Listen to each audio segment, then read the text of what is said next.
their brother's commemoration, 35th actually, and he was murdered by a British soldier in 1988, and the trial has been on recently, and we all know where that went, you know, and I'm sure they'll have more to say about that. But can I say it's a privilege for the Bloody Sunday March Committee to welcome the family to Derry, and you know, if there's anything we can do for you in the future, please just ask and we'll see. But thank you very much for allowing us to facilitate this.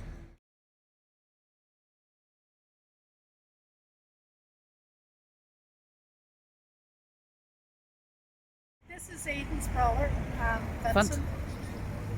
Oh, sorry, and Sister Margot. Oh, take it away. We have to keep telling the stories. If we don't tell it, they're just Spanish like snow in the ditch. And it's so important. But we do tell the stories, and for the younger ones to know the people who went through and suffered or whatever the case was. Aidan was just a young lad growing up in the cloud, same as any young lad here around Derry City, no different. At the younger age of life, everything wasn't too bad, but as soon as you got the license for motorbike and stuff like that, going the Irish would really hard. As you went back and forth through the checkpoint, the hassle got really hard, and was really kept running, going to work and coming home from his work. Because it that bad, my mother just has to go down and meet us. My mother's only 5 foot, she walked through the checkpoint.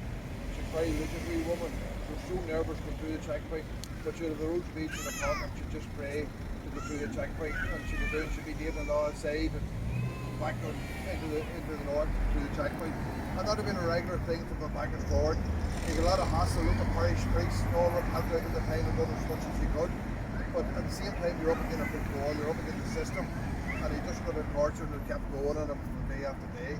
But unfortunately, then it just came to last. Nobody really thought that this would happen. We thought it was just going to be a continuation. But as I said again, we're glad now to be down here. We're glad to get telling the story, and we're glad to get this the judgment we did get. It's not everything we wanted, but yes, it's a massive part. We have to get this victory for the family. Liam had a brother killed in murdered Bloody Sunday, and Liam has been a strong advocate for justice ever since. You know, it's been a long road. Liam, can you have a few words?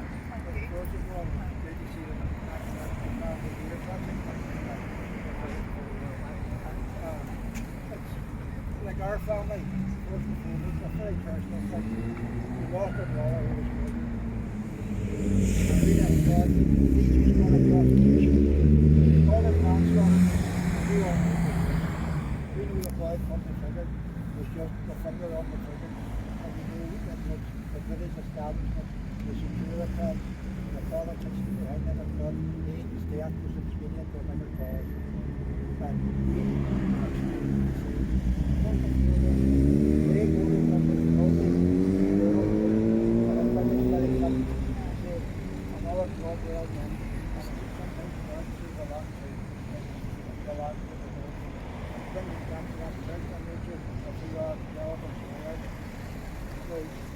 my biggest concern is we're going to do a big job in the minute of the prosecution and approval of.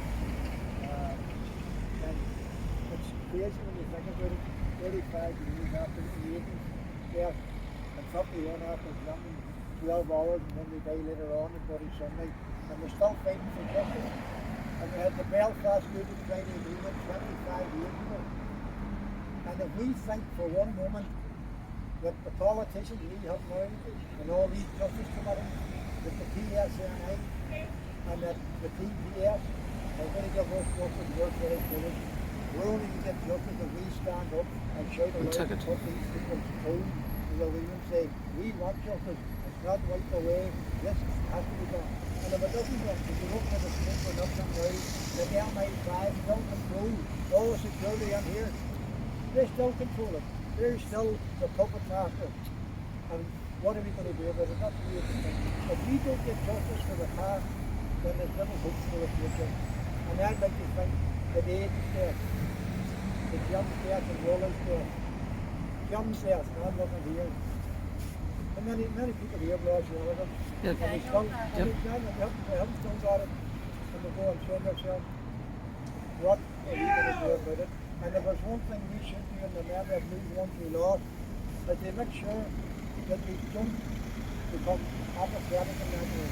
That we are determined to go forward, get justice for those who have been murdered, and bring the real culprits to book, who were the Heaths and the Wolfords and the Jacksons, the people that all sitting there now doing their own wee bits, and they've been applauded for what they've done.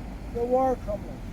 So it's up to us now going forward to be a generous, be energize ourselves, and to tell the young ones who never experienced it and think it's in the past, that we don't resolve the past, then the future's very bleak. But once more, it's great to see you all here, and with our solidarity along the route, how could it be any other way? So we're brothers and sisters, and we're looking for justice.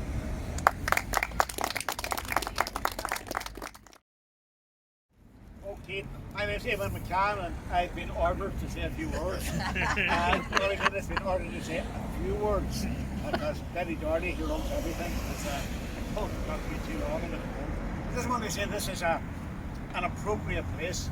You remember Aidan McAnespie, because this is a site of century. You see, you're now entering Free Derry. That was put up in January 1969. It was put up before anybody had been killed in troubles. It was an innocent time.